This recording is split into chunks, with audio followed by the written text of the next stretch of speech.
Hey guys, tonight we set sail on a quiet ocean, the triangular sail above you stretching like a wing against the moonlight, pale fabric, catching every whisper of the breeze. The Dhow beneath your feet creaks softly, wood worn smooth by centuries of voyages. The smell of salt drifts upward, and the sea itself glitters as if someone scattered silver dust across its skin. You stand there, barefoot, feeling the planks flex as the vessel glides forward. It is peaceful, until you remember that if you actually tried this voyage back then, you probably wouldn't survive the week without seasickness, sunburn, or running out of dates to eat. So, before you get comfortable, take a moment to like the video and subscribe, but only if you genuinely enjoy what I do here. And let me know in the comments where you're watching from and what time it is in your part of the world. Now, dim the lights, maybe turn on a fan for that soft background hum, and let's ease into tonight's journey together. The Dhow carries you out into the Indian Ocean, and the world around you shifts. Land becomes a faint shadow behind, while in front there is only endless water stretching farther than your imagination can comfortably hold. The sail swells, the ropes strain, and the mast groans. Each sound folds into a rhythm that feels like a lullaby, steady and unchanging. But the history stitched into this scene is anything but still. The Dhow is more than a boat. It is an invention that shaped centuries of trade. Historians point out plainly that Arab dhows, with their lateen triangular sails, allowed sailors to tack against the wind, making long-distance ocean travel far more reliable than square-rigged alternatives. Without this innovation, the Indian Ocean trade network would have been far less connected. You lean against the wooden rail, eyes scanning the constellations.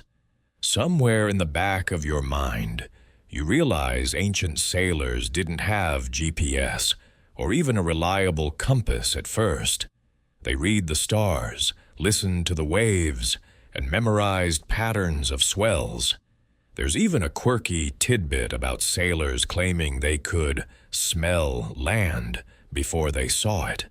Maybe from vegetation carried on the breeze, or maybe from wishful thinking after too many weeks of dried fish. You take a sniff now, but all you get is the distinct scent of rope, tar, and salty air, plus the faint whiff of your own nervousness. Not exactly the scent of victory. The moon hangs heavy above you, guiding the way. Your mind drifts to the idea of risk. Historians still argue whether these early voyages were more about exploration or pure economic necessity. Were the sailors bold adventurers testing the limits of the world, or just pragmatic merchants desperate to feed their families with the profits of pearls, incense, or spices? The line between heroism and survival blurs when you're standing on a deck like this, where one bad storm could decide everything. A wave slaps the hull, and the boat shudders. The sound reminds you of an impatient parent knocking on a teenager's locked door, firm, rhythmic, and impossible to ignore. You chuckle at the thought, but quickly steady yourself as the Dhow dips. The sea doesn't care for your jokes. It just keeps moving. In the distance, another sail emerges. Its silhouette is faint, but the shape is unmistakable. Another Dhow, its prow rising and falling with the swell. You imagine what that meant centuries ago, a stranger approaching on the horizon. Was it a friend, a rival trader? Or in darker moments, a pirate crew with sharp eyes and sharper intentions? Tonight, though, it's just another shadow gliding by, both of you moving toward invisible destinations. The deck is quiet except for the creak of wood and the slap of waves. The sailors around you murmur in Arabic, voices carrying a rhythm that blends with the sea. You don't need to understand the words to feel their meaning. Stories of home, of trade, of storms survived and storms feared. Someone laughs softly, and for a moment you catch the warm comfort of camaraderie. Then another sailor sneezes so loudly it could have been mistaken for a cannon. Everyone laughs again, and the tension breaks like foam against the bow. Above, the stars sharpen. You follow the line of Orion, bright and steady, while the Pleiades cluster glimmers faintly. Ancient navigators used these same stars, mapping invisible roads across the sea. It strikes you how small the human body is in comparison, and yet how powerful a group of determined sailors could be when they trusted wood, rope, and starlight. There's a humility in that, like whispering back to the universe and hoping it listens. The Dhow glides onward. You hear the hiss of water along the hull, like sand being poured endlessly. Your eyelids grow heavier, but the story has only just begun. Ahead lie ports where incense smokes through crowded markets, winds that change the fate of empires, and treasures that shimmer like mirages. For now, though, you are here, on the deck of a dhow under the moon, where every sound is both a warning and a lullaby. The journey has started, and history itself waits along the horizon. The dhow sways gently beneath your feet as the night fades into a muted gray dawn. The ocean's surface, once a dark mirror, softens into rippling silver. Slowly, the outline of land rises in the distance, low, sandy, and shimmering under the early sun. You lean forward, squinting, as the fragrance reaches you first. Sharp, sweet, and strangely heavy, the unmistakable perfume of frankincense drifting across the water. Your mind sharpens with the realization you are sailing toward a port where desert treasures meet the sea. The hull scrapes against the dock, ropes thud onto wooden posts, and the crew leaps ashore with practiced ease. You follow, bare feet sliding on sun-warmed planks until you step into a world of dazzling color. The marketplace hums with life. Merchants from Oman and Yemen call out in sing-song voices, their stalls piled high with sacks of resin, glistening pearls, and little jars of thick perfume oil. The smell is intoxicating, part divine, part overwhelming. A donkey brays, reminding you that not everything here is sacred. It is here you learn a simple, grounded fact. Frankincense was once worth its weight in gold, traded across empires for use in temples, palaces, and even medical treatments. Romans burned it at funerals, Egyptians used it for embalming, and priests everywhere insisted no ritual felt complete without a curl of its white smoke. To these people, the resin wasn't just a product. It was a bridge between earth and heaven. And yet, alongside this grandeur, you catch a quirkier detail. Sailors whispered that carrying too much frankincense on a dhow would invite the envy of jinn, unseen spirits said to guard the desert trees. Some even claimed they heard soft laughter on the wind, mocking them from the sails at night. You shiver slightly, not sure if it's the breeze or the idea of invisible hitchhikers. You wander deeper into the bazaar, brushing past fabrics dyed in rich reds and indigos. A merchant thrusts a necklace of milky pearls toward you. "From the Gulf," he says proudly, voice thick with salt and sun. The pearls gleam like little moons strung together, and you wonder how many divers risked their lives beneath the waves to harvest them. Divers often descended with nothing but a nose clip and raw courage, lungs burning as they scraped oysters from the seabed. Historians still argue whether the pearl trade alone could sustain entire coastal towns, or if it was always tied to other goods, like dates, horses, and incense. What no one disputes is that countless lives hinged on each shimmering bead. You pause at a stall where the air glows with heat rising from brass braziers. A man waves you closer, offering a tiny clay cup of spiced tea. You sip it, warmth flooding your chest, and immediately burn your tongue. The merchant laughs at your pained expression, muttering something that sounds suspiciously like "rookie." You set the cup down and pretend you meant to do that. Smooth recovery, if anyone buys it. Around you, the rhythm of trade never stops. Camels groan as they unload bales of dried dates and sacks of myrrh, the cousin of frankincense. Women balance pottery jars on their heads, their colorful scarves snapping in the breeze. Children dart between stalls, sticky fingers reaching for sweets. A sailor with a laugh like rolling thunder tries to sell you a dagger with a curved hilt. Perfect for slicing mango or enemies, he adds with a wink. You politely decline, deciding mangoes are enough of a challenge for you. The air feels alive, electric with voices and scents and the clatter of coins exchanging hands. You notice how each deal seems like a performance. Raised voices, dramatic sighs, hands thrown skyward in mock outrage.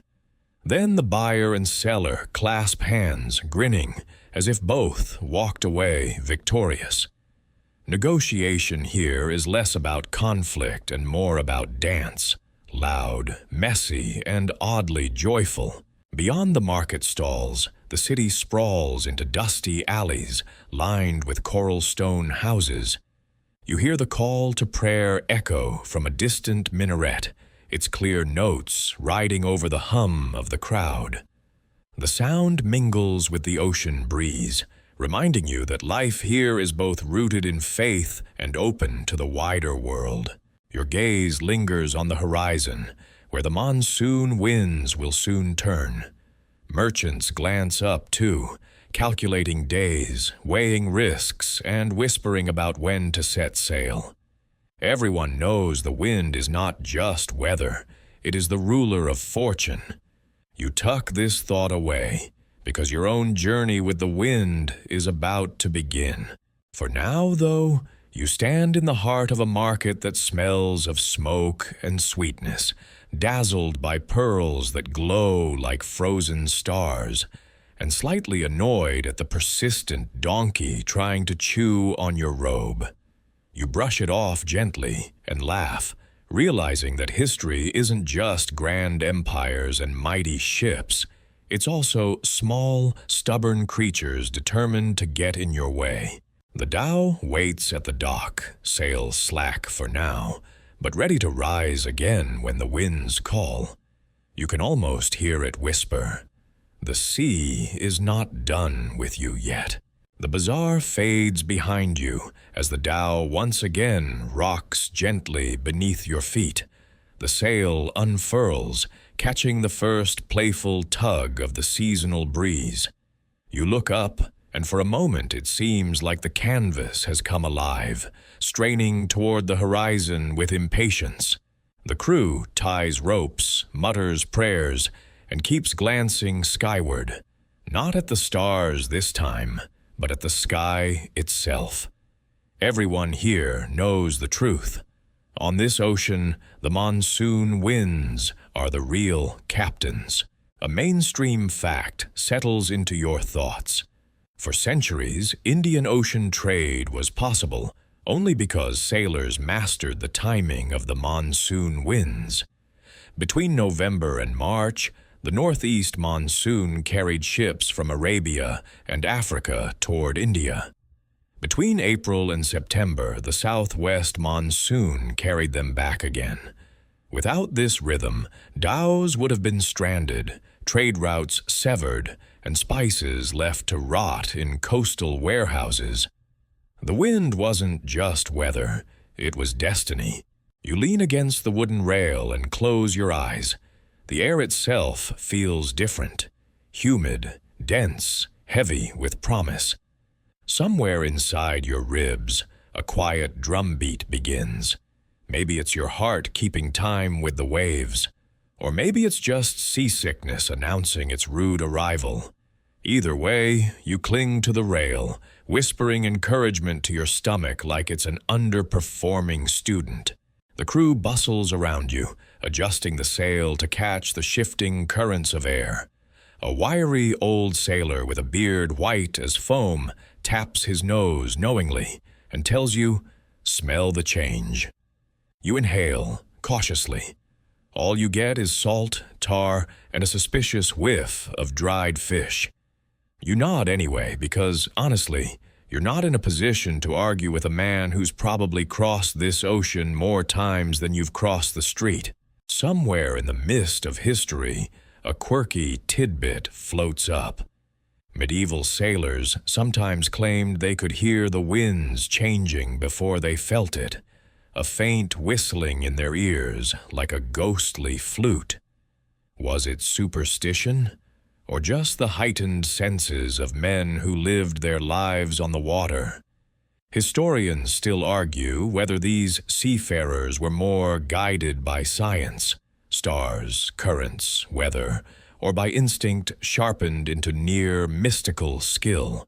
Perhaps it was both, a marriage of observation and belief that kept them alive, on waters that could turn vicious in hours.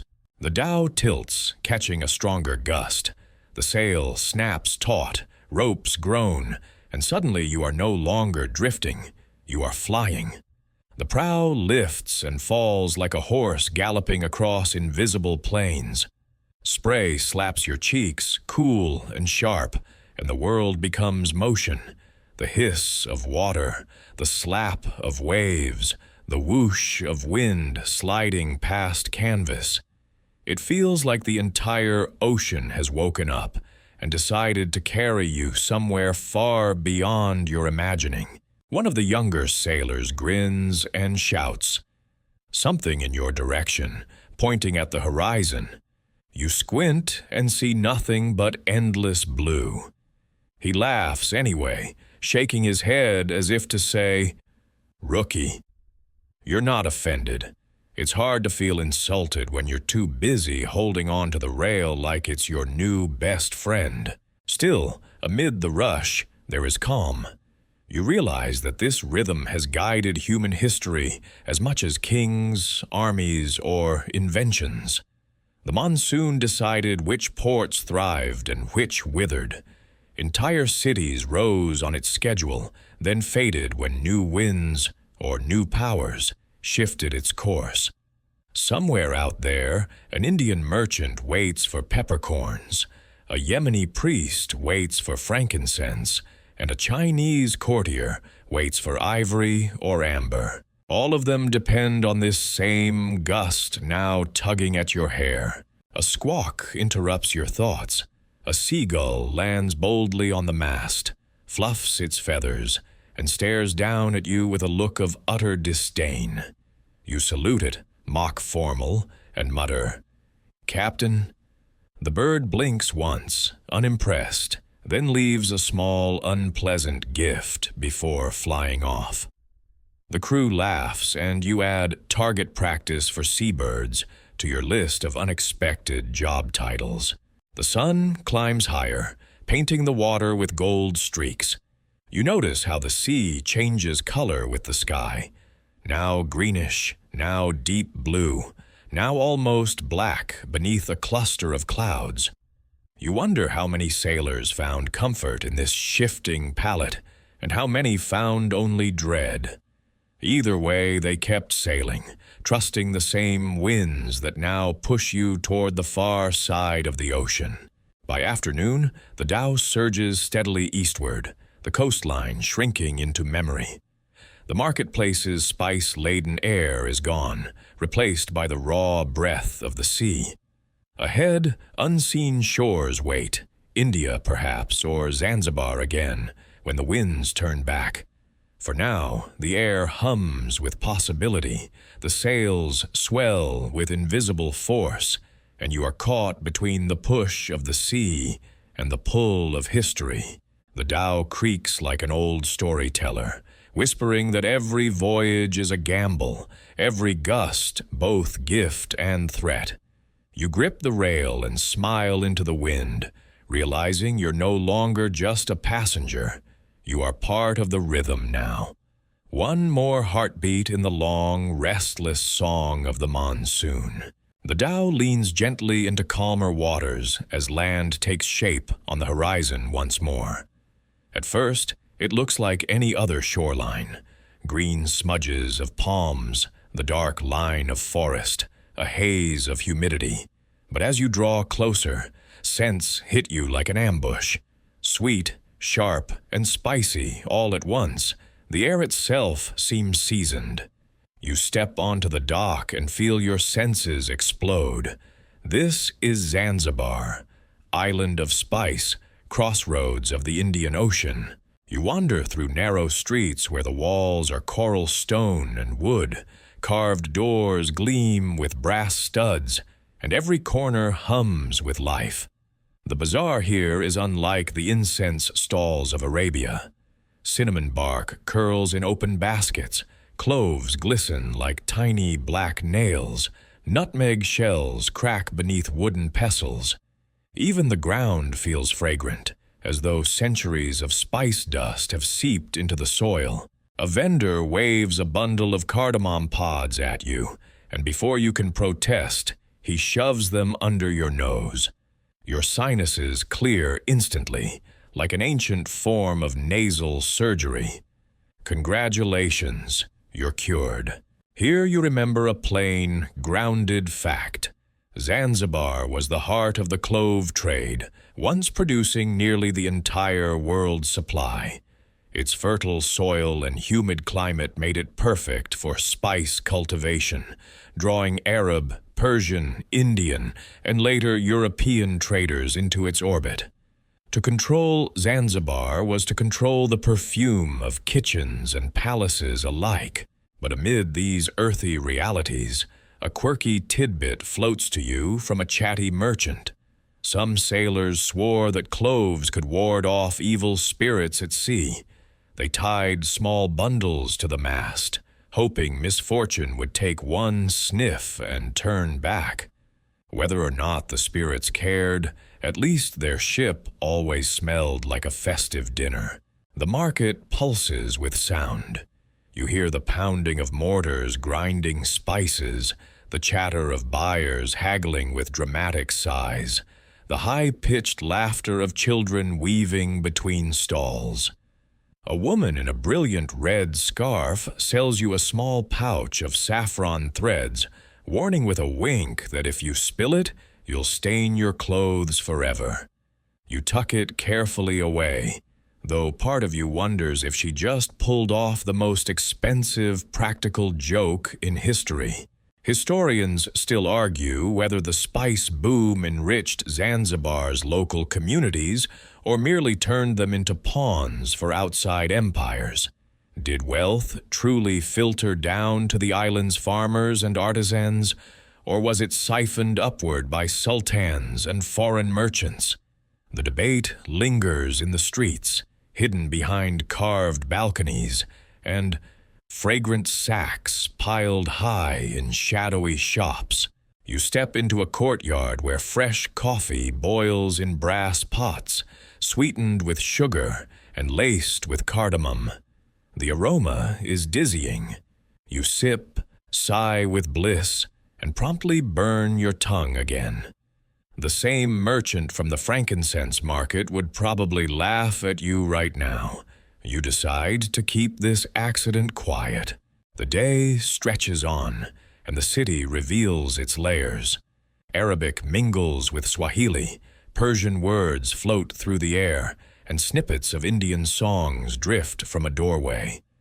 Cultures here don't just coexist, they dance together, stitched into every stone and syllable.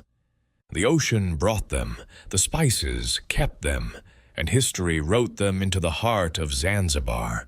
At the edge of the market, a storyteller gathers a small crowd beneath a banyan tree.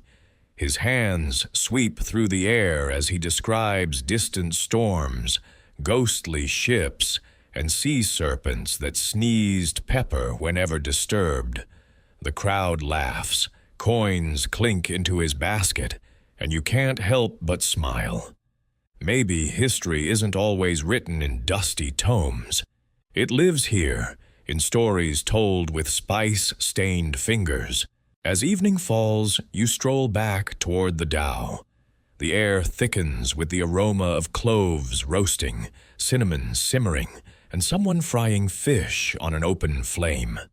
The streets glow with lanterns, each flicker gilding carved doorways and shadowed alleys. You pause, hand resting on warm coral stone, and feel the pulse of centuries beneath your skin. The Dhow waits, its sail slack, rocking in rhythm with the tide. You climb aboard, pouch of saffron still safe in your robe, heart still buzzing from spice and laughter. The crew prepares quietly, eyes turning eastward once more. The wind will carry you onward, but part of you knows the fragrance of Zanzibar will never leave your memory.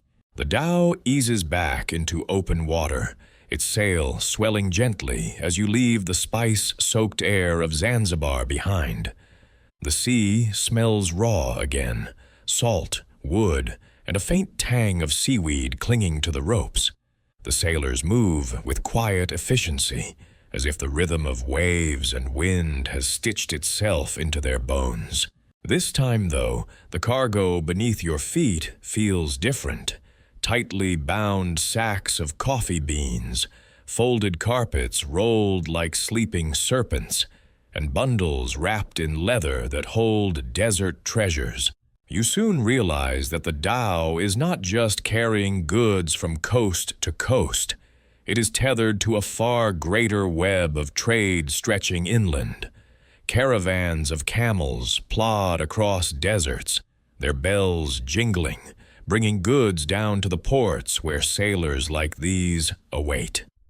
Coffee from the highlands of Yemen, carpets woven with dizzying patterns from Persia, horses from the plateaus, all these meet the sea and ride dhows across the Indian Ocean. A grounded fact anchors itself in your mind. Arab merchants did not rely only on ocean trade. They linked inland caravan routes to seaborne journeys, creating one of the most extensive trade networks of the pre-modern world. The Silk Road may dominate school textbooks, but here, in the shimmer of desert and surf, an equally important artery of commerce pulsed. Yet, tucked between facts and cargo, a quirky tidbit rolls out like a loose date from a pouch. Some caravan guides believed the camels themselves could sense treasure. They claimed the animals would sniff and grunt more loudly when carrying sacks of precious incense or gold. Practical? Maybe. Magical? Probably not. But when your business depends on not losing your camel in the desert, you're willing to believe just about anything that keeps the beasts moving. You imagine the endless march of camels, their padded feet pressing ancient paths into the earth. Dust rises with every step, mixing with the sweat of men and the heavy perfume of goods. By the time those goods reach the Dhow, they carry a trace of desert heat, as if the sands themselves are clinging to the ropes. You bend down, press your nose against a rolled carpet, and swear you catch the faint scent of dust and campfire smoke. Historians still argue whether these caravan sea linkages were controlled more by local tribes who managed routes or by powerful merchant families who financed them from coastal cities. Were the desert roads the veins of independent nomads, or the arteries of emerging empires? The answer drifts like sand, shifting, elusive, never fully pinned down. The crew lowers a basket into the hold, and the scent of coffee beans escapes, rich and bitter. You breathe deeply, feeling more awake just from the smell. One sailor grins, tossing a bean into his mouth to chew it raw. You copy him and instantly regret it. The taste is like licking a burnt stick. The sailor laughs so hard he nearly drops the rope. Lesson learned. Coffee beans are better brewed than chewed. The dhow rocks gently, and you run your fingers over the edge of a Persian carpet, its knots tight, patterns swirling in colors that seem too vivid to have come from mere plants and minerals. You imagine some faraway weaver, hunched over a loom, whispering prayers into every thread, never knowing that their creation would cross the ocean to warm a distant floor. Overhead, the sky turns molten with sunset, painting the sea in copper and blood-orange streaks. The crew settles into their evening rhythm, singing soft songs, roasting a little fish, sipping tea brewed in battered brass pots. You sit among them, clutching your cup, trying not to burn your tongue again. A sailor with mischievous eyes nudges you and asks if carpets can fly. You raise an eyebrow. He grins. Only after too much coffee. The men laugh, their voices floating into the night air like sparks. The dhow glides forward, heavy with goods but light with song. You lie back on the deck, the sky filling with stars. Somewhere out there, caravans still move across desert plains, their bells chiming in rhythm with the ocean's heartbeat. You feel as though you straddle two worlds, sand and sea, linked by ropes, sails, and stories. The night deepens, and the dhow carries both you and the memory of caravans into tomorrow's waters. The dawn sun lifts from the horizon, glowing like molten copper as your dhow glides closer to a lush green shore. The air thickens with warmth, heavy with scents unfamiliar to your desert-trained senses. You hear distant temple bells chiming, their sound mingling with the calls of gulls circling overhead. The Malabar coast of India unfurls before you, a stretch of palm-fringed beaches where centuries of sailors have dropped anchor and bargained for treasures hidden in plain sight. The dhow bumps gently against a wooden pier. Ropes are thrown, knots tied, and the smell of the market rolls toward you before you even set foot on land. Pepper, sharp, pungent, almost tickling your nose like an invisible feather. You sneeze instantly, earning a chuckle from one of the sailors. You step ashore into a world that seems both chaotic and perfectly choreographed. Stalls burst with goods, pepper piled high in wicker baskets, ginger roots knotted like tangled fingers, and gems that glitter faintly under the filtered light of cloth awnings. You brush your hand over a heap of black peppercorns, and a merchant grins knowingly. A plain historical truth settles into your thoughts. For centuries, pepper from India's Malabar coast was one of the most sought-after commodities in the world, traded at such high value that Europeans would later call it black gold. These tiny grains of spice helped fuel not just meals, but global economies. But in the chatter of the bazaar, a quirky story floats to your ears. A merchant swears, absolutely swears, that eating too much pepper could cause spontaneous sneezing fits, so powerful they might drive evil spirits from your body. He demonstrates by peppering his hand and deliberately inhaling. The sneeze that follows is so theatrical, so violent, that everyone around applauds as if he's performed a sacred ritual. You half wonder if this is a health tip or the world's earliest street performance. The crowd presses in tighter as porters stagger under the weight of ivory tusks, sacks of rice, and rolls of silk brought from deeper inland. The smell is overwhelming: sharp pepper, earthy turmeric, sweet cardamom, and the faint metallic tang of coin. You hear buyers haggling in languages that twist and fold into one another: Arabic, Tamil, Persian, Swahili, layered into a chorus of trade. A cluster of temple bells rings again in the distance, their sound serene against the market's chaos. You glance up and see the ornate gopuram of a temple, its carvings of gods and mythical beasts stacked high like a stone mountain. The figures seem to watch the trade below with amused detachment, as if reminding everyone that spices may feed empires, but faith nourishes the soul. Historians still argue whether the pepper trade empowered local rulers along the Malabar coast, or whether it left them vulnerable to foreign domination. Were the kingdoms of Calicut and Cochin masters of their own destiny, or did the lure of pepper invite too many outside hands into their affairs? The debate drifts in the air like the pepper dust you can't stop sneezing at. You pause at a jeweler's stall, eyes catching on a ruby that glows like a frozen flame. The merchant leans forward, whispers that it came from the mines of Burma, carried overland and traded for pepper.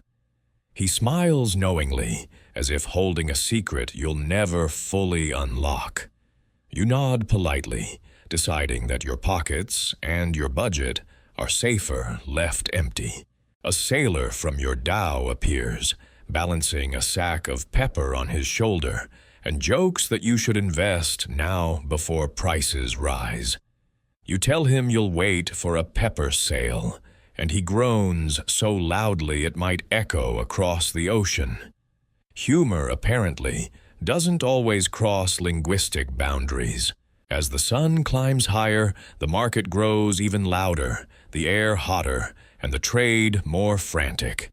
You sip coconut water from a freshly cut shell, the sweet liquid cooling your throat, while merchants shout final offers and porters strain under the weight of wealth disguised as everyday goods. When you return to the pier, the dhow groans under new cargo. Pepper, ginger, and silk fill its hold. The crew ties down the load, eyes flicking toward the horizon, already calculating the winds. The temple bells ring again, a reminder that time here moves with both commerce and devotion. You climb aboard, and as the dhow eases back into the tide, you glance once more at the Malabar coast. The beaches gleam, the temples tower, and the scent of pepper lingers in your nostrils like a stubborn memory. The ocean calls again, and the sail rises to answer. Dawn peels open like a thin sheet of silk, and the harbor blooms out of the gray. Masts etched against a sky the color of cool porcelain. Your dhow slides alongside a crowded quay where lanterns swing on long poles, their last pools of amber light clinging to the planks. The air is busy with soft thuds and careful shouts, the kind of choreography people use when the cargo is both precious and very breakable. Crates are lifted from holds as if they were sleeping animals. 2 men per rope, 3 men per crate, everyone moving with a prayer tucked under the breath. When the first lid cracks, the morning seems to brighten by itself. Stacked within are bowls as smooth as moonlight, celadon and qingbai, and further down, flashes of blue and white like sea foam painted into whirls. Silk bolts follow, unfurling with a whisper that could pass for wind. Jade green, river gray, and a red that looks as if it was stolen from the heart of a pomegranate. Somewhere, a tea chest opens and releases a delicate green fragrance, like grass after rain. You inhale and try to look knowledgeable. A dock worker hands you a pair of chopsticks with a grin. You fumble them so thoroughly that he rescues a rolling tea leaf like it's a daring sea salvage. You give a small bow to your new hero and retire from utensil-based heroics. A plain, grounded fact steadies the scene. Chinese ceramics and silks traveled widely along the Indian Ocean Maritime Silk Road. And by the Song and Yuan periods, ports like Quanzhou, known to Arab and Persian merchants as Zaytun, were among the busiest on earth, sending porcelain, silk, and tea toward Southeast Asia, India, Arabia, and the Swahili coast. The proof still turns up in shards along beaches from Oman to Tanzania, small, sea-worn crescents of a trade that helped set the tableware for half the world. You glance along the wharf and realize this place is not just a dock. It's a translator. Languages flip and cartwheel: Malay, Arabic, Hokkien, Tamil, Persian, each carrying prices, promises, and jokes. A Malay broker claps hands with an Arab captain over a stack of porcelain basins stamped with lotus medallions. A Chinese factor tests peppercorns by crushing them under his thumb, eyes bright at the scent. Your own crew stacks bales of silk alongside sacks of Malabar pepper and coils of cinnamon brought from Zanzibar days ago. Your Dhow becoming a sentence written in many alphabets. A quirk drifts through the chatter. Someone swears that certain celadon bowls sweat or crackle when poison touches them. A legend so persistent it rides every sea lane. Sailors repeat it with the sincerity only the slightly superstitious can muster.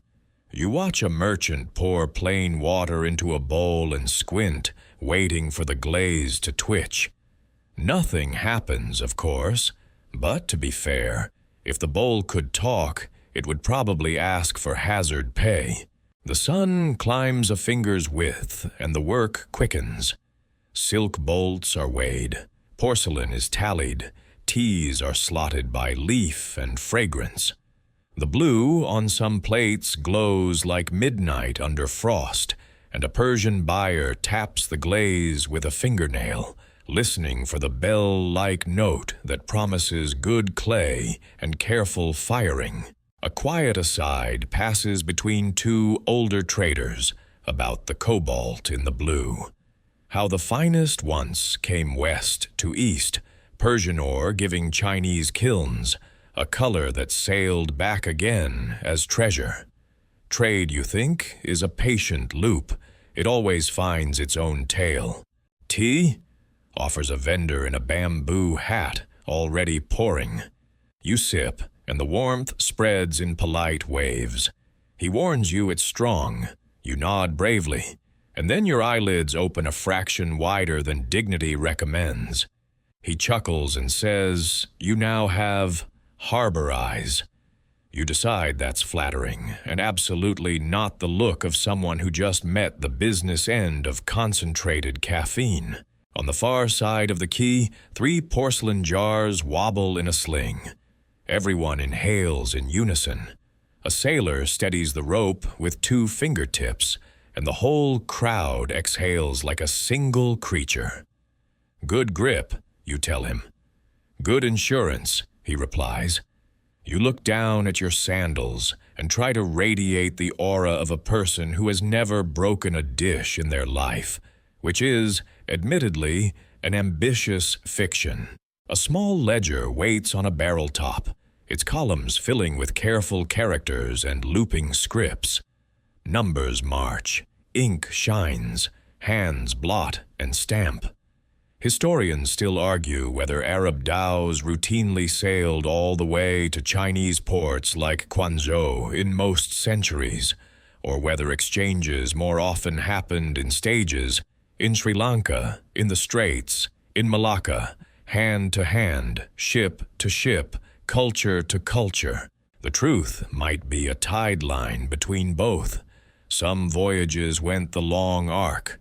Many more hopped like bright birds from branch to branch. A bell rings from a nearby shrine, and a fisherman pauses to press palms together. The quiet moment lays like silk over the bustle. Then, back to motion. Porters shoulder crates, scribes fan pages dry, brokers waggle fingers to indicate a price without saying a word. You catch yourself smiling at the choreography. Even the gulls seem to know their cue. Another mainstream note hums beneath it all. Blue and white porcelain rose to spectacular popularity in the Ming era, but earlier wares, celadons and qingbai, had already traveled these routes for generations, prized precisely because they were tough enough to survive the voyage and refined enough to make distant tables feel imperial. Practical beauty. Ocean tested. A boy in a short jacket skips past, balancing a tray of tiny cups. He offers you one with an expression that says, "Don't drop it." You don't. The tea is pale and grassy, and for a moment the harbor narrows to a single sip that tastes like new leaves and clean rain. When you hand the cup back, the boy winks and says something that probably translates to, "Not bad, rookie." Your reputation is inching upward, cup by cup. By late morning, your Dhow's deck is a quilt of cargo, pepper sacks cinched tight, silk bundled like sleeping clouds, wooden chests banded with iron, and a neat pyramid of porcelain swaddled in straw. A clerk chalks symbols on the crate tops. A bosun tucks extra padding around a jar with the tenderness of a lullaby. Somewhere, a broker laughs too loudly at a joke, and you hear yourself laugh with him, carried by the simple relief of a clean landing and a good price. Clouds feather across the sun, and a breeze sneaks between the masts. The tide rolls its shoulders. A last crate thumps into place, and your captain claps once, satisfied.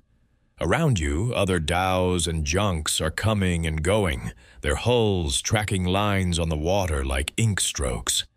You stand at the rail and watch the porcelain catch the light, little moons nested in straw, ready to sail. You think of distant kitchens and high tables, of merchants whose fortunes hinge on whether a bowl rings like a bell or thuds like a stone, of how a fabric woven in one valley can rustle open a window in a house half a world away. When the lines are cast off, the harbor tilts back into distance, a palette of lacquered roofs and hanging banners, of voices you can still hear if you close your eyes. The sail climbs, the hull answers. You set your palms to the rail and feel the ship gather its quiet strength.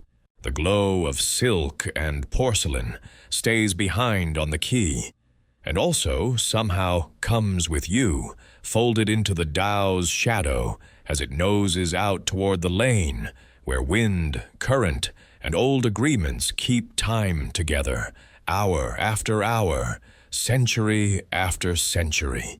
The sea stretches calm and glassy as the Dhow presses southward, its triangular sail a pale wing against the sky.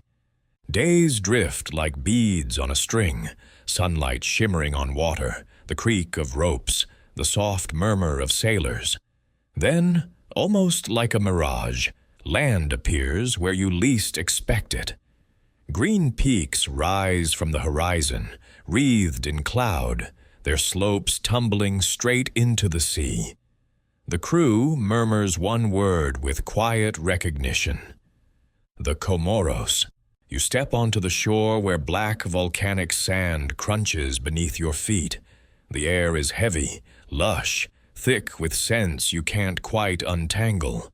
Vanilla blossoms, ylang-ylang flowers, and the damp sweetness of rain-soaked leaves. The island feels alive, its jungle buzzing with insects and hidden birds. Parrots flash scarlet and emerald overhead, their cries sharp as whistles. You half expect the trees themselves to lean in and greet you. A plain, grounded fact nestles into the scene. The Comoros Islands, resting between Madagascar and the African coast, were waypoints for centuries of Dhow voyages. Arab traders stopped here for fresh water, fruit, and wood, turning volcanic harbors into stepping stones along longer routes. Though smaller than Zanzibar or Kilwa, these islands played a quiet but vital role in the Indian Ocean's living map. But islands like these always carry whispers. A sailor leans close and shares a quirky tidbit. He claims that deep in the forest lives a giant bird whose wings can darken the sky. Some call it the roc, capable of lifting elephants. Others laugh and say it's just a tale sailors tell when they've had too much palm wine. You glance upward at the parrots shrieking overhead and wonder if one of them is secretly bulking up for a legendary career. You wander through a village of thatched huts, smoke curling lazily from cooking fires. Women pound cassava roots into flour, rhythm steady as drums. A fisherman mends nets in the shade, humming a song that ripples like water. Children run barefoot, laughing, chasing each other with sticks carved into pretend spears. One boy stops, stares at you with solemn eyes, then offers a mango the size of your fist. You take a bite, juice running down your chin, and it tastes like the sun melted into fruit. The boy laughs so hard he falls over, and you realize you've just provided the island's entertainment for the day. In the marketplace, goods seem humbler than the crowded spice bazaars you've seen. Woven mats, clay pots, baskets of fruit, shells strung into necklaces. Yet even here, traces of the wider world glimmer. You spot Chinese porcelain shards repurposed into pendants, Indian beads woven into hair, and Arabic words scratched into wooden boards used to teach children their letters. The islands may be remote, but the ocean has stitched them into the same fabric as every grand port. Historians still argue whether these islands were mere pit stops, or whether they nurtured their own trading networks stretching into Madagascar and beyond.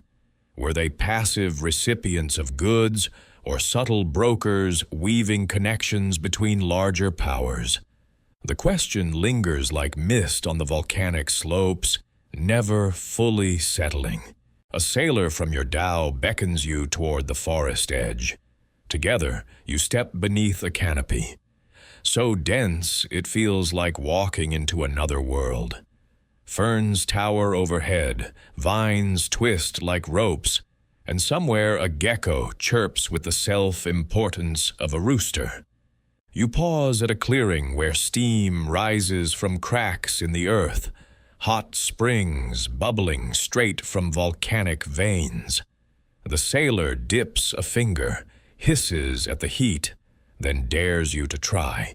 You decline, deciding your skin is already plenty cooked by the sun. Evening drapes the island in purple shadows. The villagers light torches, their flames glowing like tiny stars scattered through the trees. Drums begin to pound, low and steady, and people gather in a circle, swaying, clapping, singing. You join at the edge, hands tapping an awkward rhythm on your knees, until a woman pulls you up with a grin. Soon you are moving, half dancing, half stumbling, your clumsy steps folded into the rhythm of the island. Laughter ripples around you, warm and forgiving. Back on the dhow, the crew loads bundles of bananas, taro roots, and fresh water gourds. The sail rises again, catching the night wind. From the deck, you glance back at the Comoros, their volcanic peaks glowing faintly in moonlight, like giants resting in the sea. Somewhere deep inside, you feel you've left a piece of yourself among those forests and drums. The Dhow glides on, carrying fruit, laughter, and a little superstition in its hold. Ahead waits another horizon, another harbor, another chapter of the ocean's restless story. Night returns as a velvet hush, and the Dhow settles into a long, slow breath between swells. The moon lays a pale road on the water, and for a while you think the ocean has finally decided to be kind. Then the wind tilts a degree, the swell lengthens, and a feeling, no bigger than a coin, drops into your stomach. The helmsman glances at the sky the way a doctor studies a pulse. He doesn't say much, but his hands tighten on the tiller. You learn quickly that silence is a forecast. The first order is soft and practiced, shorten sail. The canvas folds down in neat triangles, lines singing through weathered blocks. The Dhow changes posture. Less peacock, more cat. Someone passes you a length of rope and points toward the porcelain crates. You lash them tight, remembering the bell-like note you admired when the jars were loaded. Tonight, you hope for silence. Another sailor hums a steady tune under his breath, the kind of melody that hides worry behind rhythm. You hum with him, poorly, but the ocean doesn't grade you on pitch. A grounded fact steadies you even as the deck rises and falls. The Indian Ocean's fiercest storms, what modern charts call cyclones, tend to bookend the monsoons, punching through in late spring and autumn with walls of wind and rain. Mariners for centuries set their calendars to avoid them, yet even careful captains found themselves under bruised skies that built from a line on the horizon into a moving mountain. Naming conventions vary. Some sailors say typhoon out of habit, but the muscle behind it is the same, a warm ocean turning into a tunnel of wind. The Dhow shoulders the first hard gust. The mast groans, spray needles your cheeks.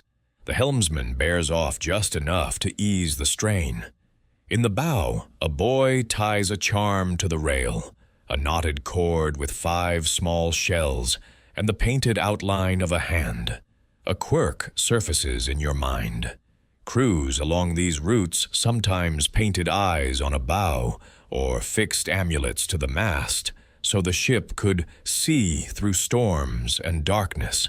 You touch the charm and whisper, "Look sharp," which is either pious or comedic depending on how superstitious your audience is.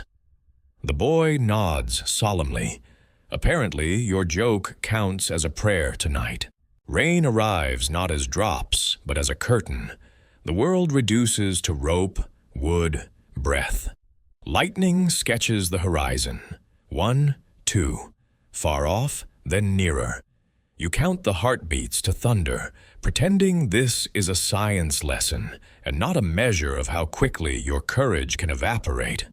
The helmsman calls again, "Ease the sheet," and the Dhow yields a fraction, riding the gale like a dancer who knows when to bow. Somewhere behind the rain, your mind tries to be helpful by recalling proverbs about calm heads and steady hands. Somewhere in front of you, your feet argue for crawling into a coil of rope and becoming a decorative knot. You remain standing, barely, because the crew glances your way and you'd rather not be remembered as the knot. The worst of the squall passes like a fist unclenching. The sea keeps its fists, though, swell after swell, lifting you toward a sky made of torn silk. In the brief hush, the lookout points to the black edge of the moon path. A darker darkness moves there, sliding without lights. The helmsman doesn't look away, and you feel the deck gather itself again. The whisper moves through the crew with the speed of a thought. Raiders, No one shouts the word pirates. It's bad manners to offer invitations, but everyone hears it lightly under the rain. Here you keep to safe language, because history asks for care. Not every stranger at sea is an enemy. Some are desperate fishers, some are rivals, some are opportunists in thin times. Still, a plain historical truth belongs on this deck with you. Piracy has haunted the Indian Ocean since antiquity, documented along the Arabian Sea, the Persian Gulf, and the East African coast. Dhows carrying pepper, silk, ivory, or people were tempting targets when wind and chance allowed. Coastal powers sometimes tolerated or even armed such crews when it served local politics. At other times, they hunted them with equal determination. The dark shape adjusts course. Your captain makes a small change of his own, trusting current and canvas more than bravado. Two men lift shields woven from rawhide, light, curved, meant to turn aside more than to invite confrontation. The crew speaks in low tones. No one dramatizes. Even fear is folded into the chores. You are handed a lantern and told to keep it hooded until asked. You nod, gripping the handle with the gravitas of a lighthouse keeper who barely understands the job, but intends to excel by sheer enthusiasm. The stranger draws near, then slips astern, floating on the far side of the moon road, perhaps measuring risk, perhaps deciding the sea itself is richer pickings tonight. Your captain keeps the Dhow on a line of wind that demands attention and offers no spare hands for mischief. Wave by wave, the dark hull lets go. Relief arrives so quietly, you almost miss it. You let out a breath that might have been hiding since the rain began. A sailor pats your shoulder and says, "Good sight," as if you were the one who willed the danger away. You accept the compliment like a tip you didn't earn. Later, the crew shares stories in the lee of the cabin, the voices low, the jokes careful. Someone tells of a captain who swore by a banana-free deck because the fruit offended the sea. Another counters that bananas are fine. It's hubris the ocean dislikes. You decide to dislike hubris publicly and bananas privately, just to be thorough. A third voice mentions a creature, with eyes like lanterns that surfaces only when storms coil tight. Seen once, forgotten never. It's either a whale mistaken for a legend, or a legend mistaken for a whale. Historians still argue whether such sea monster tales were coded warnings about reefs and currents, or simply night stories spun from fatigue and spray. But either way, they served a purpose. Keep the foolish wary. Keep the wary alive. The wind eases to a reasonable growl. Stars reopen like shutters. You help unwind a sodden line from its cleat and feel the sting in your palms. The rope burns will be your souvenir, proof that tonight you were part of the work. A gull, late to the drama, swoops in to inspect the deck, lands, and regards the crew as if auditing your performance. You salute it, partly out of habit, partly because you're relieved enough to be silly again. The gull declines to comment and hops to a drier plank, which is, frankly, fair. With the worst behind you, the Dhow lengthens its stride. The sail climbs a little. The hull releases a note like a sigh.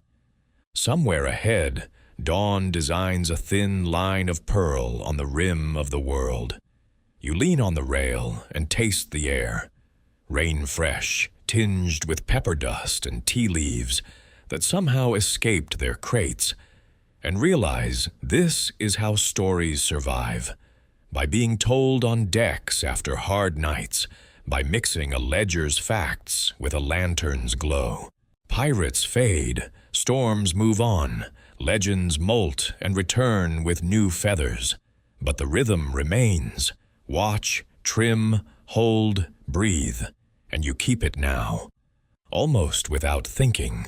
When the first pale light rounds the clouds, you feel the crew's tension unwrap. Someone produces dates from a jar, and they pass from hand to hand, sweet and ordinary and perfect. You bite into one and decide that if the sea negotiates in threats, you will answer in fruit. It isn't logic, it's a treaty you make with yourself. The helmsman smiles for the first time all night. He taps the rail twice, a quiet courtesy between wood and water, and the Dhow, pleased, pushes on. Morning glows pale across the water as your dhow glides into a harbor rimmed with whitewashed walls and palm groves. The air carries not only the tang of salt, but something subtler, a note that rides the breeze like music. Then you hear it, clear, resonant, and serene. The Adhan. The call to prayer pours from a minaret that rises above the clustered roofs, its voice stretching out across waves and market stalls alike. You pause at the rail, because in this moment the sea itself seems to bow to the sound. The dhow slides alongside the pier, ropes creaking as they bind wood to stone. Merchants crowd the docks, their voices energetic, but for a brief while, even haggling quiets as men and women step aside, washing hands and faces at fountains, aligning themselves toward a faraway city in the desert. You watch the prayers unfold, the faithful bending in unison, their movements calm and deliberate against the backdrop of restless ocean. It feels like a reminder. Trade may fuel life here, but faith anchors it. A grounded fact roots the image. By the 8th century, mosques were common across Indian Ocean ports. Mombasa, Kilwa, Hormuz, Malabar, built not only as places of worship, but also as centers of community, education, and negotiation. Their minarets rose where sails dipped, signaling that Islam had become both a spiritual guide and a cultural bridge across this oceanic world. Yet in the rhythm of devotion, a quirky story surfaces from the sailors beside you. One laughs softly and tells of a mariner who once tethered his dhow outside a mosque and prayed so fervently he forgot to tie a second line. By the time he lifted his head, the tide had carried the ship half a mile downshore. Ever since, he claimed God answered faster when he prayed from the deck. The crew chuckles, but one pats the rail anyway, just in case divine efficiency is contagious. You wander the narrow streets beyond the harbor, where white walls gleam in the sun and wooden balconies cast patterned shadows on cobbled alleys. The scent of grilled fish and cardamom rice drifts from kitchens, mingling with the incense curling out of a mosque doorway. A group of children chase each other past you, giggling, before scattering into a courtyard, where a teacher's voice recites verses of the Quran. The cadence is musical, patient, drawing words into memory as surely as the ocean carries ships across horizons. Historians still argue whether the spread of Islam across these coasts came more from conquest or commerce, from sword or sail. Was it the persuasion of traders who lived by example, or the pressures of politics and patronage? The truth, like most things at sea, shifts depending on which way the wind blows. Inside a shaded courtyard, you pause by a fountain where sailors wash before prayer. One splashes you playfully, muttering something about needing all the help you can get. You retaliate with a handful of water, and for a brief, laughing moment, the courtyard echoes with joy rather than solemnity. Even faith, it seems, leaves room for humor. As noon settles in, you step back into the street and the adhan calls again, weaving itself into the daily rhythm. Trade, pray, rest, sail. Merchants open shutters, markets stir back to life, and once more spices, silks, and ivory change hands beneath the gaze of minarets. You sip sweet tea laced with mint, sitting cross-legged on a carpet woven in Persia, but traded here, watching as the sacred and the ordinary flow together with seamless ease. Back on the Dhow, the crew readies for departure. The sail rises, ropes thrum, and as the vessel eases into the tide, the sound of prayer drifts one last time across the water. It lingers long after the minaret itself fades into the horizon, carried on the same breeze that now fills your sail. You close your eyes, letting it blend with the creak of wood and the hiss of waves, until it feels less like sound and more like a heartbeat stitched into the ocean itself. The Dhow glides southward, hugging the African coastline until the sea narrows into bays lined with coral outcroppings. As you step ashore again, the sound of markets rises. Only this time, the air feels different. The streets stretch in neat lines, the houses taller, their walls built not of mud, but of coral stone, pale and cool under the sun. You've arrived in one of the Swahili towns, where centuries of trade have woven together cultures so seamlessly that every street corner feels like a living mosaic. You walk slowly, marveling at doorways carved with swirling geometric patterns, heavy brass studs gleaming in the light. Inside courtyards, fruit trees bend under the weight of mangoes and papayas. A woman in a patterned kanga greets you warmly before disappearing into a kitchen where the aroma of coconut and grilled fish makes your stomach grumble like an ungrateful drum. Children dart through alleys, their laughter echoing off coral walls. Life here feels busy, yes, but also richly settled, like a place that has known both tides and time. A grounded fact roots itself firmly. The Swahili coast, from Lamu and Mombasa down to Kilwa, flourished between the 11th and 15th centuries as thriving city-states, blending African, Arab, and Persian influences. Archaeological remains confirm the grandeur of coral stone mosques, multi-story houses, and bustling harbors.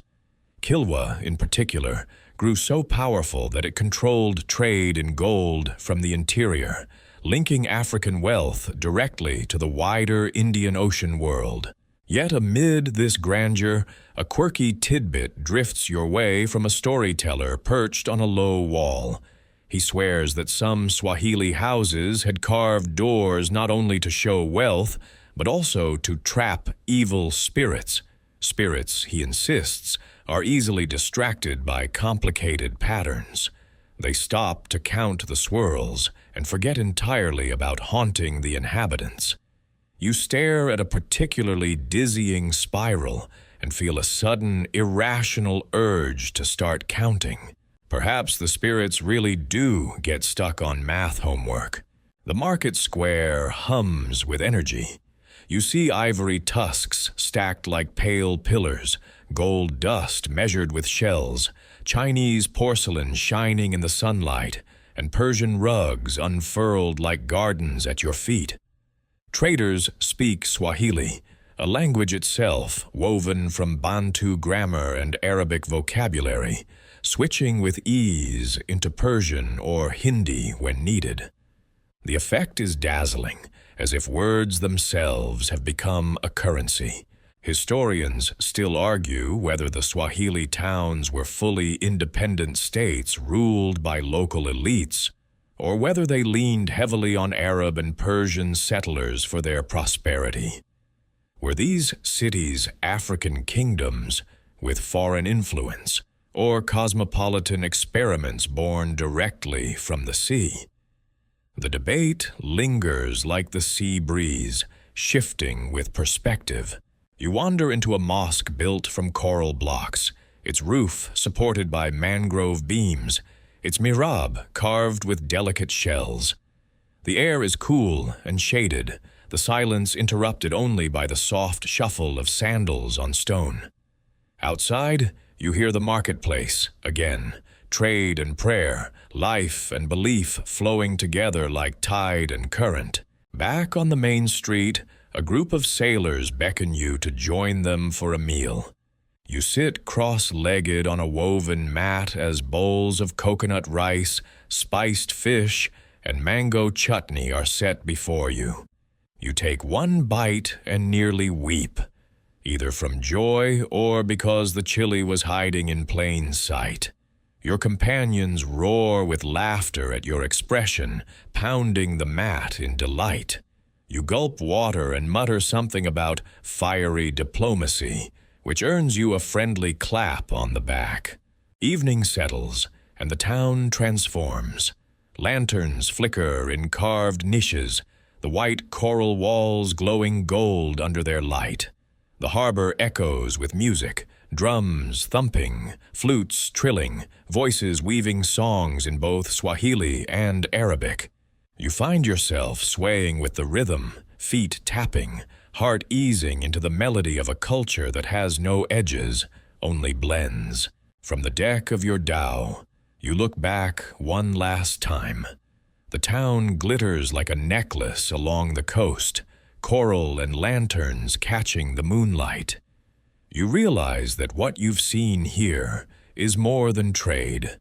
It's a civilization, confident and radiant, built where the ocean kisses the shore.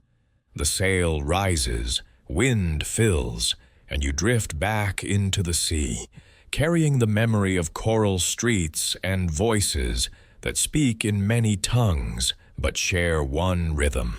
The dhow sails into waters that feel heavier, as if the sea itself senses what is coming.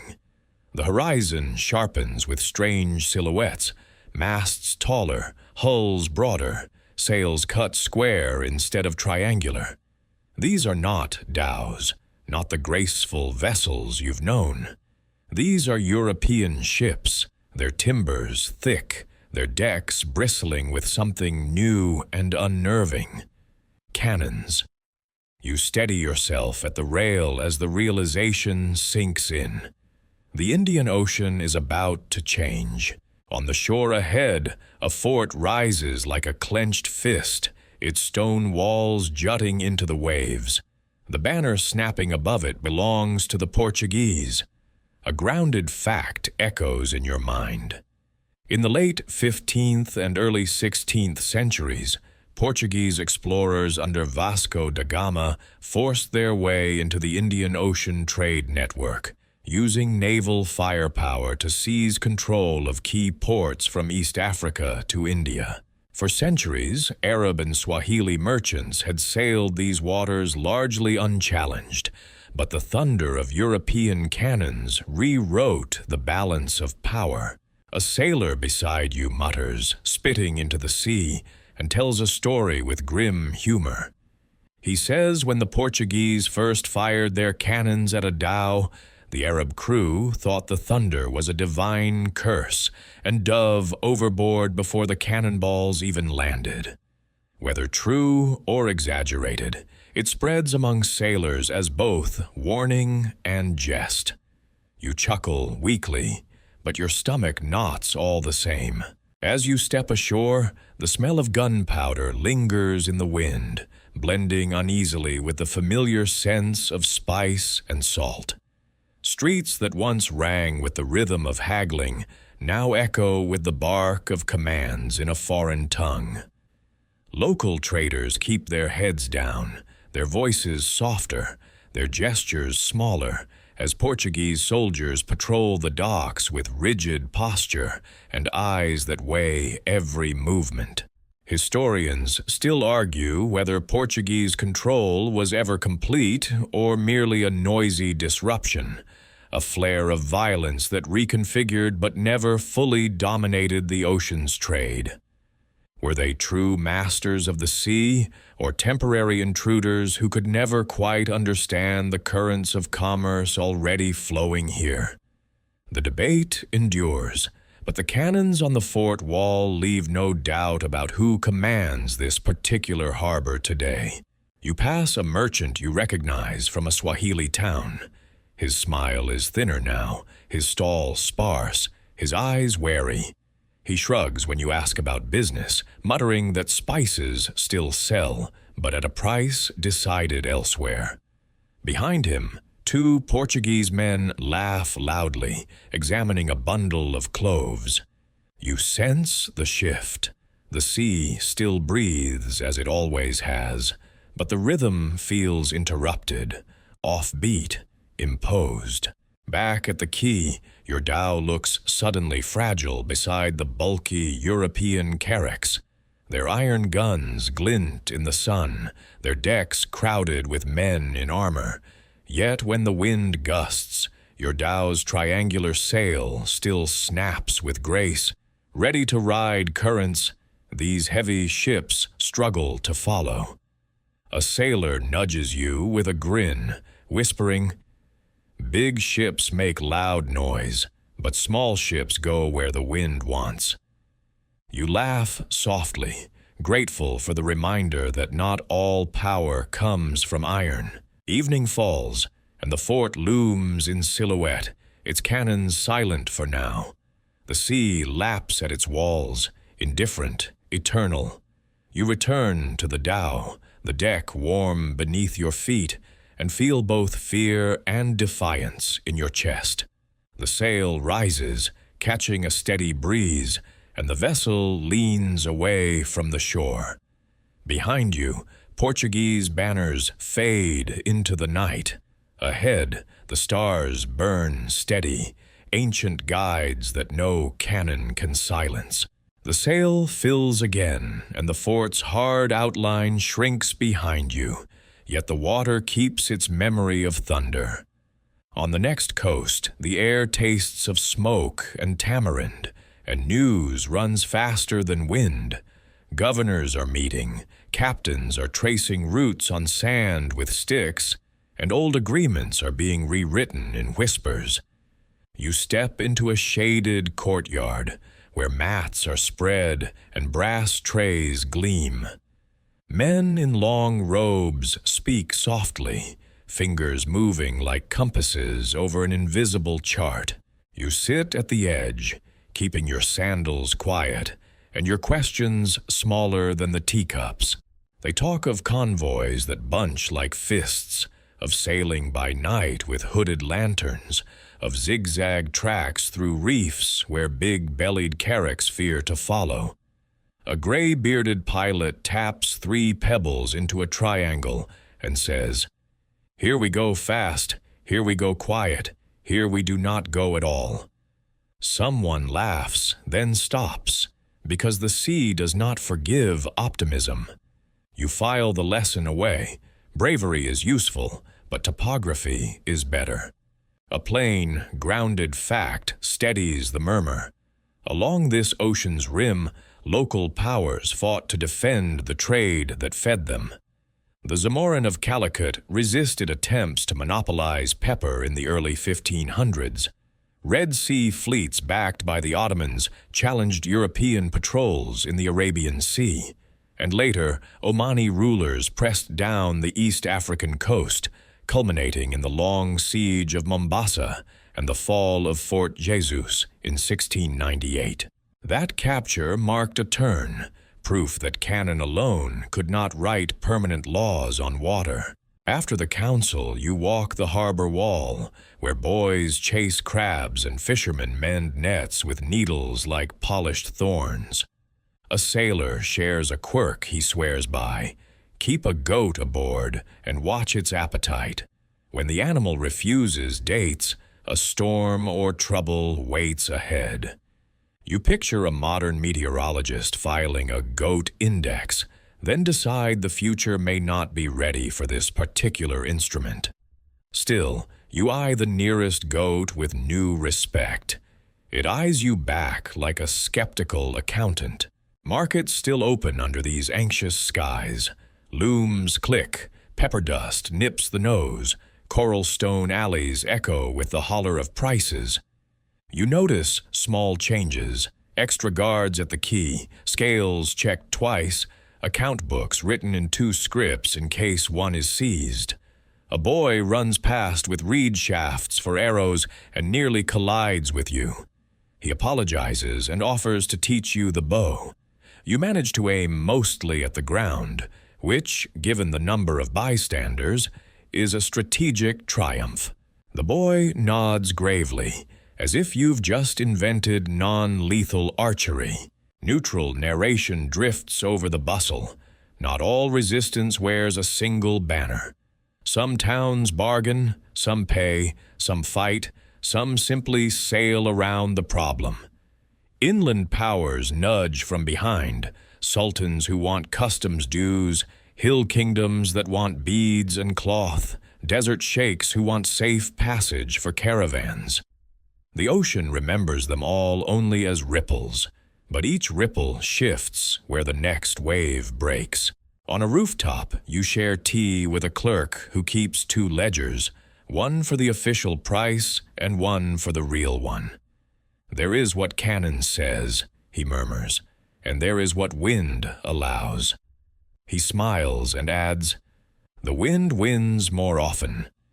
You try to answer with something equally wise, but burn your tongue and settle for a sage nod. Timing, like trade, is everything. A runner arrives with news from the straits. A convoy slipped past a patrol by hugging a sandbank so closely the helmsman claims he could count the crabs. Cheers rise, brief and careful. Another message follows. An outpost has changed hands after a dry, patient siege where thirst did the arguing. The town keeps its gates. The flag above them changes. The baker sells bread regardless. Historians still argue whether these contests mark the birth of coherent resistance movements or a patchwork of local calculations stitched together by necessity and tide. Night paints the harbor in oil. Fires blink along the beach and a drum ticks like a patient heart. Your captain tests the air with a wetted finger and leads you aboard. The plan is simple as a proverb. Sail late, keep low canvas, trust the shallows your hull can kiss without harm. You help coil a line and try not to think about goats. Out past the headland you overhaul a smaller craft whose crew signals with a shuttered lamp. One long, 2 short. Your mate answers with a pattern you don't know, but pretend you do. The boats draw together just long enough to exchange a bundle wrapped in sailcloth. Later, by dim light, you open it. Letters sealed with wax and a tiny silver astrolabe, no bigger than your palm. Someone is funding more than courage. Someone is measuring the sky as carefully as the risks. A swell lifts you and sets you down like a hand smoothing a sheet. In that soft rise, you feel how empires often lose to geography, reefs, currents, winds that ignore borders. Another grounded fact hums through the timbers.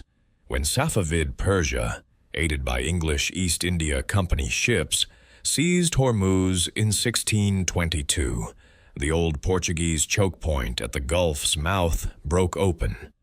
The channel did not become peaceful, but it became plural again. Its tolls argued rather than dictated. Rain threatens, then thinks better of it. The helmsman threads between 2 dark humps of reef as if stitching water to water. You breathe only when the wake opens behind like a white zipper. The lookout points to the coast where a fortress lamp gutters and dies.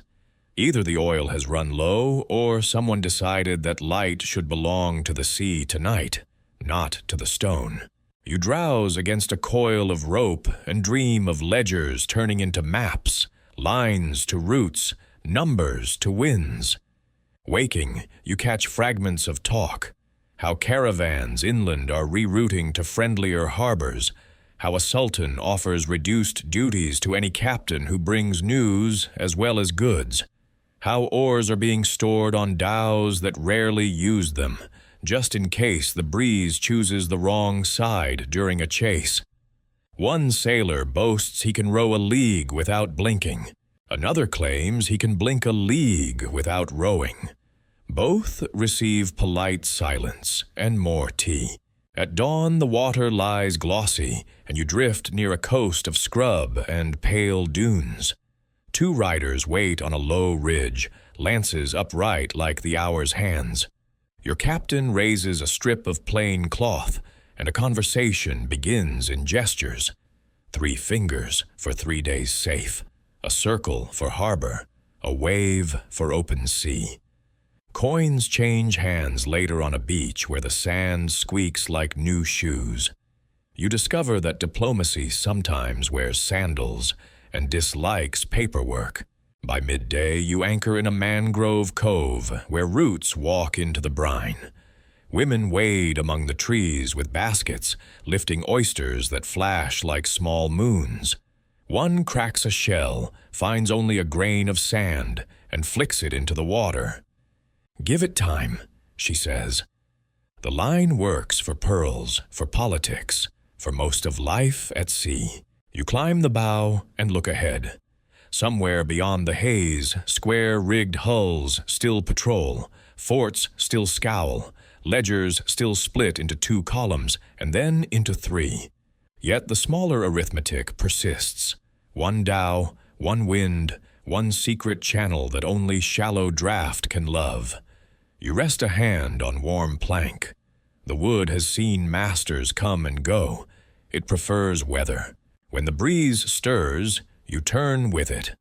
Flags and empires may quarrel over names. Currents will continue to carry whatever floats. You are not naive. You felt the shock of cannon and know it can return. But you have also watched villages outwait sieges and harbors outlast banners.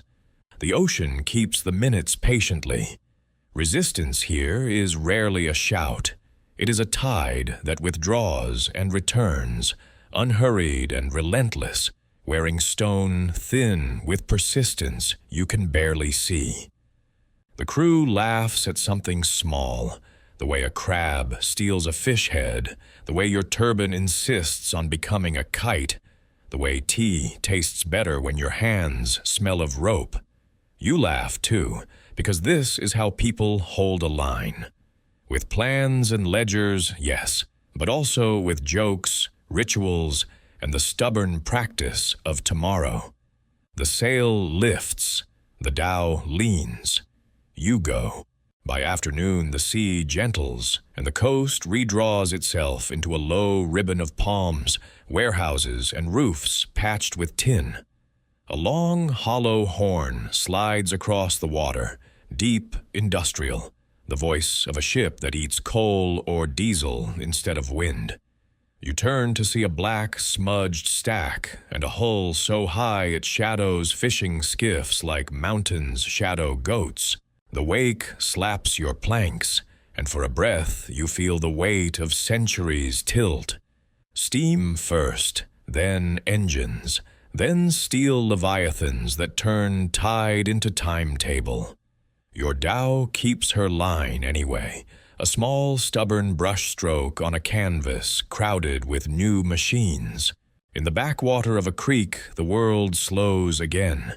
You step onto mud that remembers footprints and follow the knocking of mallets to a boatyard where a hull blooms from air and timber. Ribs rise like a whale's skeleton, each curve coaxed from planks whose scent mixes sap with salt. Men work barefoot on the scaffolds, measuring with string, sighting by eye, talking to wood the way a patient talks to a child. A brazier smokes. Someone melts pitch. A boy twists coconut fiber into rope, palms black with tar. You touch the warm flank of a plank, and it answers with a quiet thrum, as if memorizing the sea in advance. A steady, grounded fact puts shape to the scene. By the late 19th and early 20th centuries, sail lost commercial primacy to steam and later motor vessels across the Indian Ocean, yet dhow building never vanished. Yards from Sur in Oman to Lamu on the Swahili coast kept laying keels, often switching to diesel engines while preserving lateen rigs for light airs and tradition. Many cargo dhows still ferried goods between Gulf ports, Pakistan, and East Africa well into the modern era, their timbers carrying rice, cloth, and rumors beneath skylines of glass. The master builder nods you closer to the bow, where a small semicircle waits for paint. He taps a jar of blue and, with a flourish, paints an eye. "So she sees," he says. A sailor near you adds the quirk with a smile. Some crews won't count planks out loud for fear of tempting the sea to count back. Instead, they forget numbers at lucky moments, a superstition that, at minimum, guarantees lively arithmetic. You attempt a helpful remark about approximate carpentry and are handed a saw with a look that says, "Prove your thesis." You decide to contribute spiritually. Out on the channel, white triangles stitch the wind, local boats racing on an afternoon burst. Kids run the pier, waving cloth, and an old captain at your elbow points out the invisible language on the sail, the tiny telltales lifting, the soft curl, the place where sheet and breeze argue. He grins when a young helmsman times his tack perfectly. You cheer as if you understand everything. The captain pats your shoulder the way one might pat an eager dog, affectionate, skeptical, amused. A parade of the present rolls past the creek mouth, container cranes that look like metal giraffes, a tug chuffing like a smoker climbing stairs, a tourist launch with a sound system that believes volume builds character. You raise a hand, and the DJ replies with a bass drop so deep your sandals vibrate. The dhow beside you twitches in polite disapproval. You mouth, "We were here first," and the creek, being on your side, offers a breeze. Neutral narration folds in gently. Not all memories live in museums. You cross harbors where wooden hulls still stack bales beneath tarps, where skippers bargain for diesel by the drum, where a captain's ledger rides beside a phone that pings with messages from 3 languages and 4 currencies. You ride a short hop across a brown river in a squat boat, whose engine coughs like an aging uncle. The pilot keeps a furled lateen spar along the gunwale for luck, which he defines as both wind and a conversation starter. He offers you tea so scalding it could anneal steel. You wait, finally, until it cools. Growth. On a beach farther south, late light pours honey over a line of retired hulls half sunk in sand. Children climb their ribs like jungle gyms. A grandmother shows a girl how to splice rope with hands that remember storms. A boy taps a plank and listens as if to a seashell. You sit with a fisherman repairing a net, the filament biting your fingers until you accept the pace he suggests. Slow, precise, forgiving of mistakes. He tells you that the first motor on his father's boat was treated like a visiting cousin. Welcomed, joked about, never fully trusted. Engines, he says, make lazy knots. You vow to embroider that on a pillow. From a warehouse doorway, an old pearl diver lifts his shirt to show the thin white marks on his belly, where baskets once hung. He speaks softly about seasons when the sea gave flesh-colored moons to careful hands, and about the season it did not, when cultured pearls flooded markets and the old dives dwindled to memory. You answer with silence, because some sentences deserve it. A plain fact underlines his story without hard edges.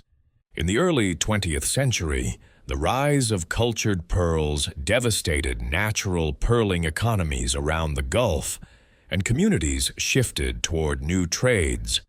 Oil for some, coastal commerce for others, and for these wooden hulls, a stubbornness that outlived fashion. You watch a regatta in a town that smells of coal smoke and cardamom, diesel and dried fish. The starting gun pops like a toy compared to cannons you've known in stories. But the boats leap anyway, bows tossing spray, sails flexing like the throats of singers. On shore, an announcer mispronounces half the boat names with lavish confidence. You mispronounce the other half under your breath to keep the world balanced. When a skiff nearly kisses the judge's boat, the crowd gasps, then laughs the way people laugh at a soap bubble that almost didn't burst. Historians still argue whether Dhow names a single tradition or an umbrella covering many hulls and regions, boom, bagla, jahazi, kotia, and more, each with different lines, planking, and homes. The debate matters to builders and to anyone who thinks precision honors craft. To the wind, a sail is a sail, but to the hands that set it, a curve in the bow is a biography. Evening gives the water back to stars. Your hull noses along a coast where neon shrugs shoulders with minarets, where cargo nets share alleys with coffee roasters, where museums label artifacts while the same skills hum outside their doors. A boy on a pier practices throwing a loop of rope. It opens mid-air like a silver halo and lands perfectly on a post. He whoops, then trips over his own feet and bows grandly to no one. You clap once.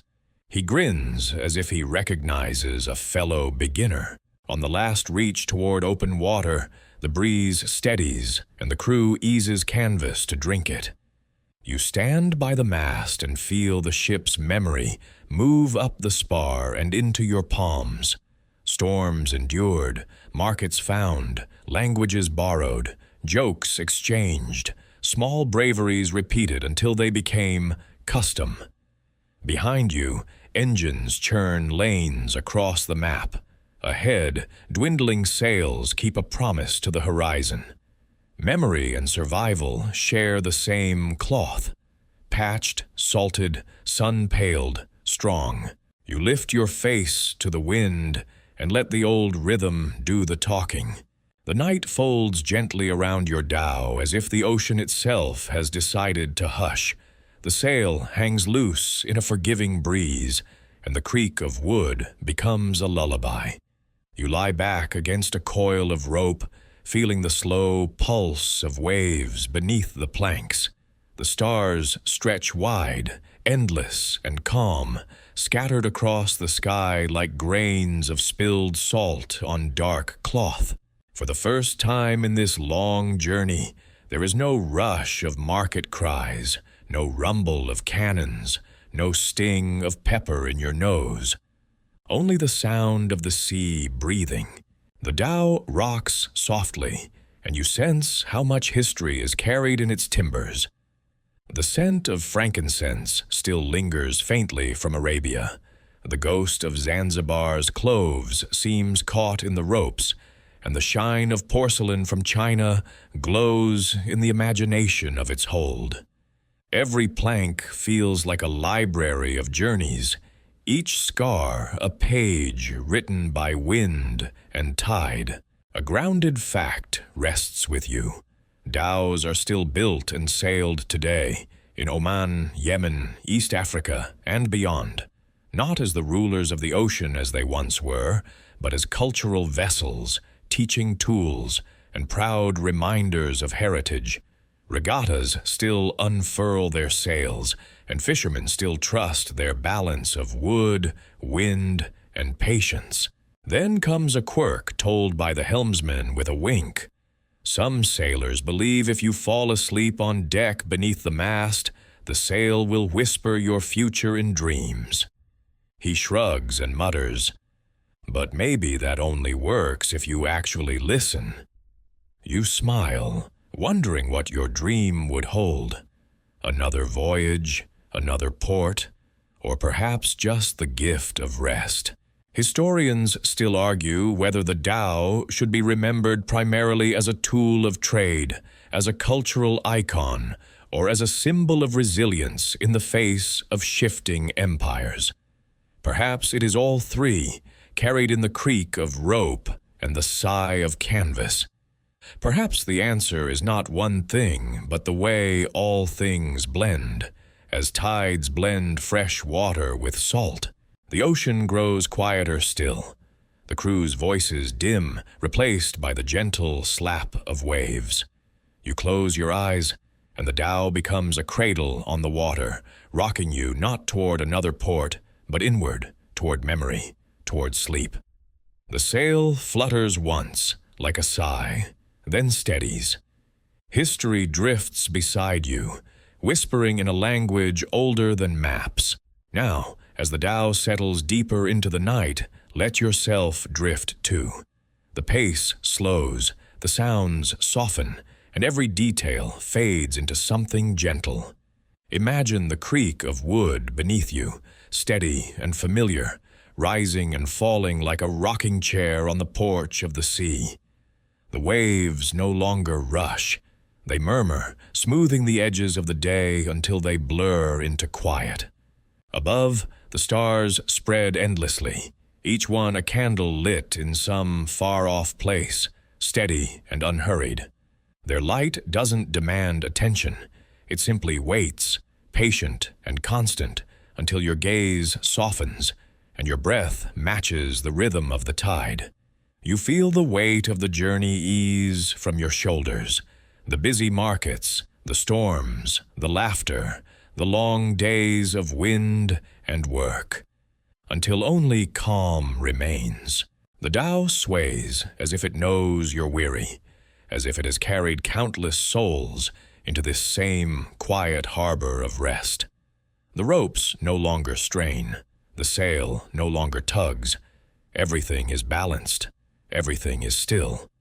You hear the faint call of a seabird far away, but even that sound feels like part of a dream, distant and soothing. Let your thoughts drift like lanterns on water, each one floating gently away until the surface clears. You don't need to hold on to them. The sea will carry them for you. All that remains is the soft rhythm of breath, the warmth of imagined starlight, and the comfort of being gently rocked by something larger than yourself. Rest now as the Dhow rests. The ocean keeps watch, the stars keep time, and history itself hums like a lullaby. You are safe, you are carried. Sleep.